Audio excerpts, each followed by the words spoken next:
आपका स्वागत है आपके अपने YouTube चैनल में। और आज की वीडियो में हम डिस्कस करेंगे क्वाड्रिलेटरल्स के बारे में।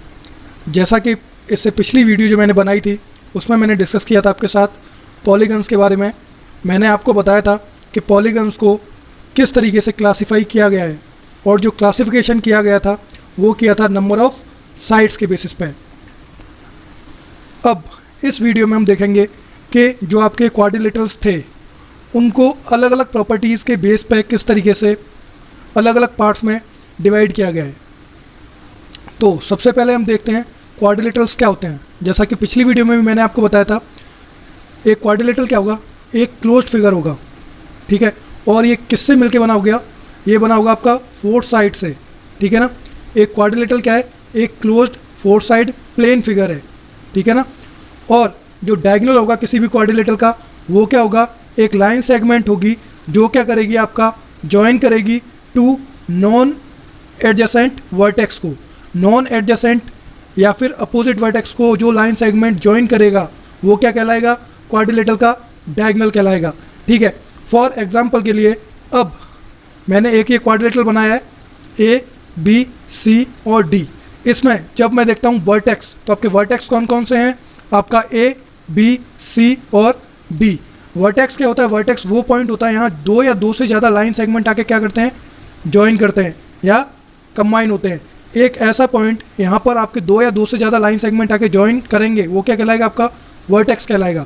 तो इस फिगर में आपके फोर वर्टेक्स हैं, और इन फोर वर्टेक्स में से किसी भी एक वर्टेक्स को जब आप कंसिडर करोगे तो आप पाओगे उस वर्टेक्स पे आपके तीन लाइन सेगमेंट आके ज्वाइन हो रहे हैं। जैसे फॉर एग्जांपल के लिए अगर मैं वर्टेक्स बी लेता हूँ तो वर्टेक्स बी पे आपके तीन लाइन सेगमेंट, एक आपका लाइन सेगमेंट ए बी, एक आपका बी सी और एक बी डी, तीनों लाइन सेगमेंट क्या हो रहे हैं, ज्वाइन हो रहे हैं। तो इस फिगर में आपके वर्टेक्स क्या क्या हो गए, वर्टेक्स हो गए आपके ए बी सी और डी।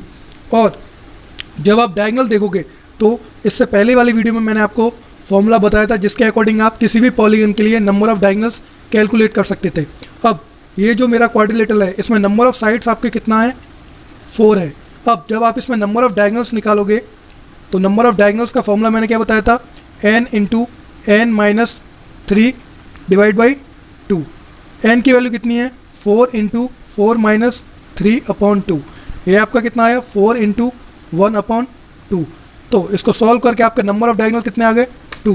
मतलब कोई भी जो आपका क्वाड्रिलेटरल होगा उसमें नंबर ऑफ डायगोनल्स आपके कितने होंगे, 2 होंगे। तो ये जो फिगर है या ये जो क्वाड्रिलेटरल है ए बी सी डी, इसमें आपके डायगोनल्स कौन कौन से हो गए, एक हो गया ए सी या फिर सी ए, और दूसरा कौन सा हो गया आपका बी डी या फिर डी बी, ठीक है।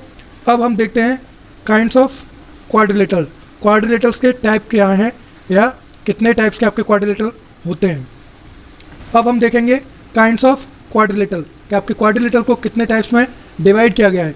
तो क्वाड्रिलेटरल को सबसे पहले डिवाइड किया गया ट्रेपेजियम में, या एक टाइप का जो होता है क्वाड्रिलेटरल वो क्या होता है आपका ट्रेपेजियम, दूसरा काइट और तीसरा पैरेललोग्राम। अब ये जो पैरेललोग्राम है इसको अगेन फर्दर हम डिवाइड कर सकते हैं रोम्बस में, रेक्टेंगल में और स्क्वायर में, ठीक है। तो आपको याद रखना है क्वाड्रिलेटरल कितने टाइप्स के होते हैं।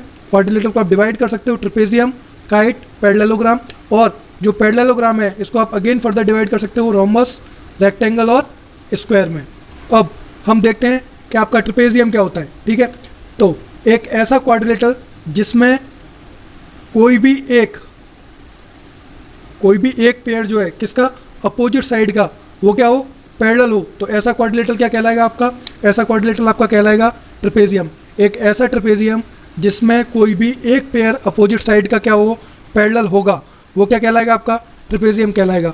फॉर एग्जांपल के लिए मैंने डायग्राम ड्रॉ किया है ए बी सी और डी। इसमें अपोजिट साइड आपको पता है ए बी किसके अपोजिट है, सी डी के अपोजिट है, और ए डी किसके अपोजिट है, सी बी के अपोजिट है, ठीक है। तो डेफिनेशन के अकॉर्डिंग कोई भी एक पेयर या तो ए बी जो है वो पैरेलल हो जाए सी डी के, या फिर ए डी पैरेलल हो जाए किसके, बी सी के। उस केस में ये जो क्वाड्रिलेटरल आपका क्या हो जाएगा, ट्रेपेजियम हो जाएगा। तो इस फिगर में जो ए बी है, जो आपका ए बी लाइन सेगमेंट है वो पैरेलल है किसके, सी डी के। तो ट्रेपेजियम की डेफिनेशन सेटिस्फाई हो रही है, इसलिए ये जो क्वाड्रिलेटरल है आपका ए बी सी डी ये क्या हो जाएगा, आपका ट्रेपेजियम हो जाएगा। अब पैरेलल लाइंस क्या होते हैं, ऐसी लाइंस जो कभी भी एक दूसरे के साथ क्या नहीं करती, इंटरसेक्ट नहीं करती। वो लाइन जो कभी भी एक दूसरे को इंटरसेक्ट नहीं करेंगी और उनके बीच में डिस्टेंस क्या रहेगी, हमेशा सेम रहेगी या कांस्टेंट रहेगी, वो लाइंस क्या कहलाएंगी, आपके पैरेलल लाइंस कहलाएंगी। अब ट्रेपेजियम में एक स्पेशल केस आता है जिसको क्या कहते हैं, आइसोसेलेस ट्रेपेजियम कहते हैं। इसमें क्या है, अगर जो आपकी नॉन पैरेलल साइड्स थी अगर वो इक्वल हो जाएंगी तो उस केस में ट्रेपेजियम आपका क्या कहलाएगा, आइसोसेलेस ट्रेपेजियम कहलाएगा। एग्जांपल के लिए ये मैंने एक क्वाड्रिलेटरल लिया है PQRS।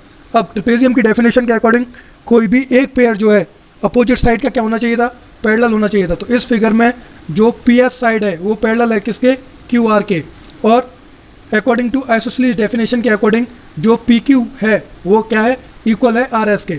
तो ट्रेपेजियम की डेफिनेशन के लिए कंडीशन क्या होनी चाहिए, कोई भी एक पेयर जो है अपोजिट साइड का पैरेलल होना चाहिए। तो PS किसके पैरेलल है, QR के पैरेलल है। और आइसोसेलेस ट्रेपेजियम के अकॉर्डिंग क्या होना चाहिए, PQ इक्वल होना चाहिए RS के। तो उस केस में PQRS आपका क्या हो जाएगा, आइसोसेलेस ट्रेपेजियम हो जाएगा। ठीक है।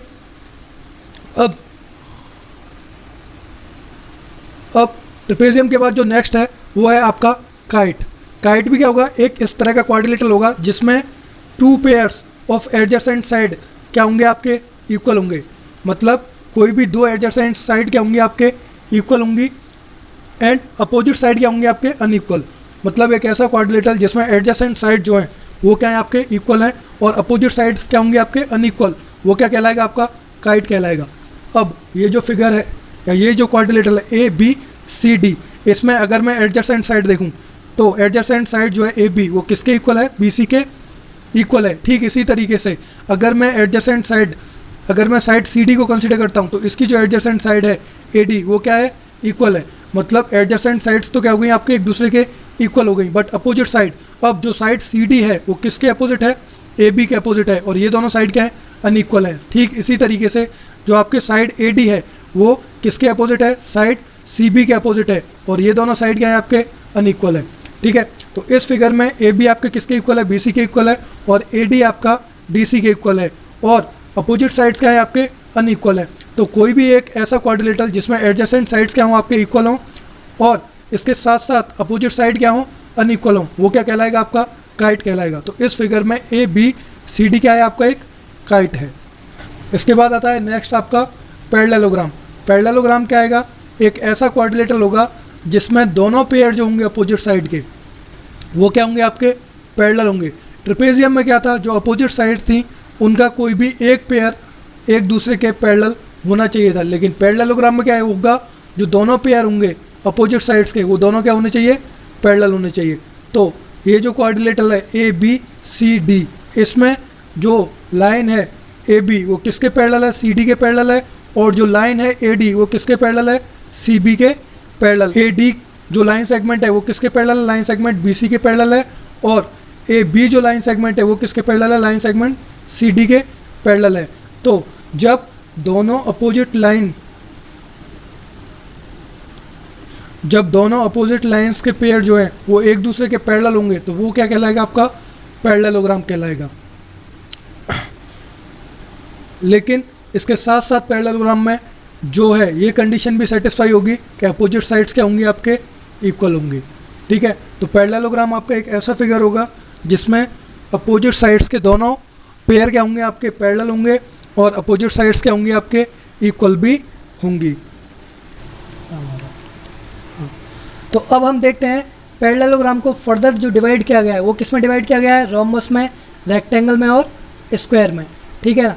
तो रोम्बस क्या होगा, रोम्बस में पैरेललोग्राम जो था, मतलब रोम्बस एक तरह का क्या होगा, पैरेललोग्राम ही होगा, लेकिन स्पेशल केस क्या आ जाएगा, इसकी चारों साइडें क्या हो जाएंगी, आपके इक्वल हो जाएंगी। ठीक है ना।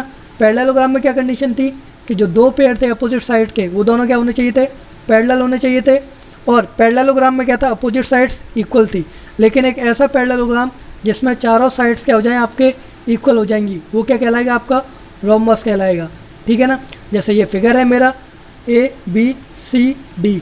अब इसमें अपोजिट साइड जब मैं देखता हूँ तो AB मेरा किसके पैरेलल है, CD के पैरेलल है, और AD मेरा किसके पैरेलल है, CB के पैरेलल है। ठीक है ना। इसके साथ साथ चारों साइड क्या है, आपके एक दूसरे के इक्वल हैं।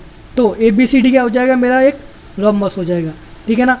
अब रेक्टेंगल क्या होगा, रेक्टेंगल भी एक तरह का पैरेललोग्राम है, लेकिन इसमें कंडीशन क्या है, इसमें कंडीशन ये है कि जितने भी एंगल हैं वो सारे एंगल क्या होंगे, राइट एंगल होंगे। मतलब जो जितने एंगल फॉर्म होंगे, चारों एंगल कितने डिग्री के होंगे आपके, 90 डिग्री के होंगे। जैसे ये मेरा फिगर है ए बी सी और डी, इसमें पैरेललोग्राम में अपोजिट साइड पैरेलल होनी चाहिए थी, तो इसमें जो ए बी लाइन है वो किसके पैरेलल है, सी डी के पैरेलल है, और जो ए डी लाइन है वो किसके पैरेलल है, बी सी के पैरेलल है। इसके साथ साथ अपोजिट साइड क्या है आपके, एक दूसरे के इक्वल भी हैं।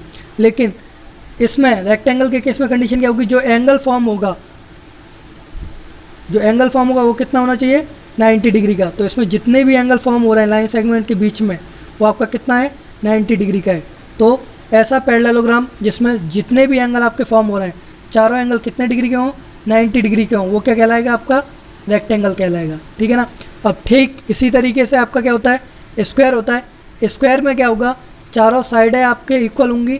ठीक है ना, चारों साइडें क्या होंगी, इक्वल होंगी। इसके साथ साथ जो एंगल फॉर्म होगा वो कितना होगा, 90 डिग्री का। ठीक है, मतलब स्क्वायर क्या करेगा, रेक्टेंगल की और रोम्बस की दोनों कंडीशन सेटिस्फाई करेगा। रोम्बस की केस में कंडीशन क्या थी, चारों साइड्स इक्वल होनी चाहिए, स्क्वायर की चारों साइड इक्वल होंगी। ठीक है ना। रेक्टेंगल की कंडीशन क्या थी कि जितने भी एंगल फॉर्म हो रहे हैं सारे के सारे आपके कितने होंगे, 90 डिग्री के। तो स्क्वायर के केस में सारे एंगल जो फॉर्म होंगे वो आपके कितने हैं, 90 डिग्री के हैं। तो इस फिगर में ए बी सी डी में ए बी आपका पैरेलल है किसके, सी डी के, और ए डी आपका पैरेलल है किसके, बी सी के। इसके साथ साथ ए बी आपका इक्वल है बी सी के, और बी सी किसके इक्वल है, सी डी के, और सी डी किसके इक्वल है, ए डी के। मतलब चारों साइड क्या है आपके एक दूसरे के इक्वल है।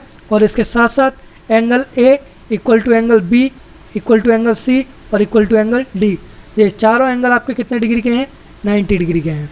तो आज की वीडियो में हमने देखा आपके क्वाड्रिलेटरल्स क्या होते हैं और क्वाड्रिलेटरल को आगे किन किन पार्ट्स में डिवाइड किया गया है। सबसे पहले था आपका ट्रेपेजियम, उसके बाद काइट, उसके बाद पैरेललोग्राम।